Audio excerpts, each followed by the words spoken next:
ingin saya katakan, seorang filosof Inggris mengatakan, adalah orang-orang yang berpikir yang selama ini tidak banyak berminat dan berniat untuk terjun di politik. Mereka selalu berpikir hanya soal bisnis, bagaimana berperkara, dapat uang dan sebagainya.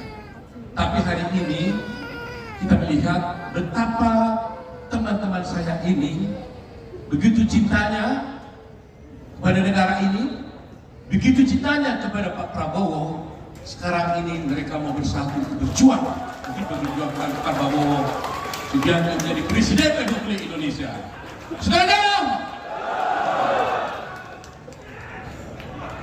oleh karena itu, saya tidak panjang karena mungkin Pak Prabowo waktunya nggak banyak. Ada dua tugas utama bagi kita teman-teman semua di sini. Jika saya bicara sedikit panjang aja karena saya gunakan kesempatan ini sekaligus koordinasi di antara kita semuanya. Pemilu sebenarnya kalau menurut para survei yang ada di luar negeri sebenarnya sudah selesai. Pak Prabowo sudah terpilih sebenarnya kalau disurvei jadi Presiden Indonesia berdasarkan survei yang ada ini. Tapi mekanisme pemilu tentunya harus dijalankan. Nah, oleh karena itu, teman-teman advokat ini kita harus bekerja dua hal. Pra pemilu dan masa pemilu, dan setelah Pak Prabowo menjadi presiden, itu menjadi dua tugas kita. Pertama, sekarang ini banyak sekali narasi-narasi yang disampaikan oleh pihak-pihak tertentu untuk menjatuhkan nama baik Pak Prabowo karena mereka menganggap dan melihat bahwa Pak Prabowo Subianto dan Gibran akan terpilih menjadi presiden, sehingga mereka membuat suatu isu-isu pemilu curang lah, padahal pemilunya belum jalan. Pemilu belum berjalan sudah dikatakan curang. Itu artinya mereka mungkin merasa akan kalah sehingga membuat suatu situasi kalau nanti Pak Prabowo menang itu karena curang. Ini kita harus hati-hati, ya. Jadi kita para advokat harus siap nih, ya siap, ya. Karena dari sekarang kita mengumpulkan sebuah data di semua cabang-cabang kita. Saya tidak berharap akan ada sengketa pemilu, tapi bila mana ada, seluruh advokat Indonesia sudah harus siap untuk bersatu menjaga. Ya, itu tugas pertama kita, menjaga, mengawal hal-hal itu. Kedua, pasca kemenangan belum tentu juga nyaman. Siapa tahu dengan narasi tadi ada hal-hal yang tidak kita inginkan. Saya minta kita semua tetap menjaga, mengawal baik sengketa hukum maupun sengketa lain, dan itu tugas kita bersama. Setuju tidak? Ketiga, saya ingin sampaikan hal yang penting. Mumpung kita bertemu di sini supaya kita satu pikiran. Terakhir ini kita lihat serangan kepada Pak Prabowo karena dia akan menang begitu banyak. Tapi serangan itu tidak berhasil karena begitu tangguhnya di mimpi kita ini Pak Prabowo ini. Ya, tidak berhasil. Sekarang serangan itu dipindahkan dengan sasaran antara kepada Pak Jokowi yang betul-betul tentunya pastilah mendukung Pak Prabowo, kita yakini. Nah, oleh karena serangan diserahkan pada Pak Prabowo, pada Pak Jokowi untuk supaya Pak Jokowi tergradasi namanya sehingga dukungan Pak Prabowo menjadi berkurang. Serangan-serangan ini serangan-serangan palsu dan sifatnya adalah tidak sesuai dengan hukum. Pertama yang dilakukan, kita orang ahli hukum. Kemarin itu ada isu tentang pemajulan presiden. Mereka bicara retorika tentang politik. Akhirnya saya katakan satu hal, tidak perlu banyak-banyak bicara politik. Saya bicara ketentuan hukum aja. Barang siapa melakukan perbuatan jahat, bermaksud menggulingkan pemerintahan yang sah, itu adalah makar. Saya katakan demikian. Dan mudah-mudahan setelah saya sampaikan itu di media massa, mulai mereka diam karena terancam mereka pidananya. Jadi kita harus tegas, kita tidak mau bicara macam-macam. Barang siapa melakukan pemajulan yang inkonstitusional, itu adalah makar. Ya, kita ahli hukum tahu lainnya. Kedua, isu yang terakhir ini bergerak adalah tentang yang digoreng-goreng karena Presiden Jokowi mengatakan bahwa presiden itu boleh berkampanye dan berpihak. Itu benar. Kita jangan masuk politik-politik. Kita bicara hukum. Berdasarkan pasal 281 Undang-Undang Pemilu ayat 1 mengatakan tegas bahwa memang presiden itu boleh berkampanye.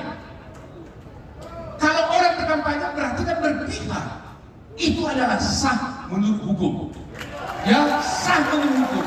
Kita yakin itu. Jangan mau terprovokasi. Kita bicara hukum. Undang-Undang Pemilu menyatakan seperti itu.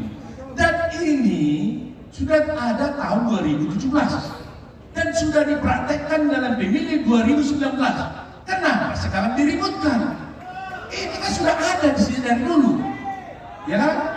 Jadi supaya kita satu paham, satu pemikiran bahwa presiden bisa berkampanye dan bisa berpihak.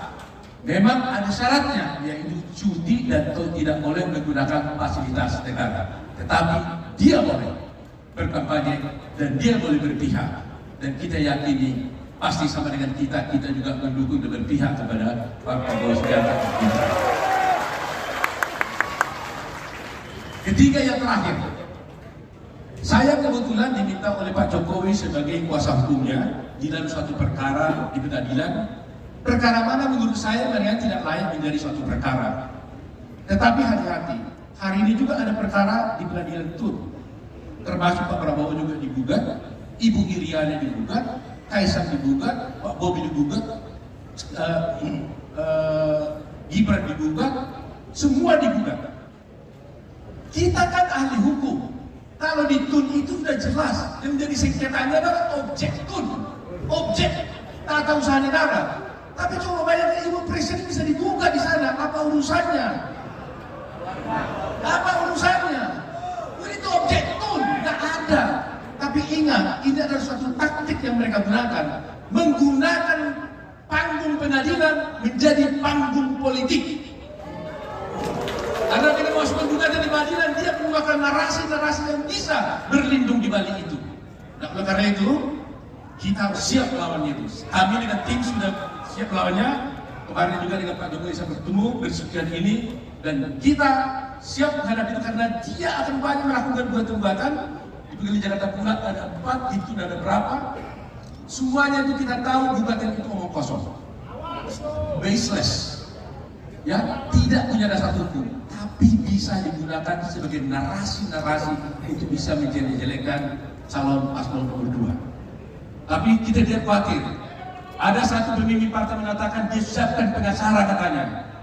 Saya terharap dalam hati saya, kenapa mereka harus siapkan pengacara?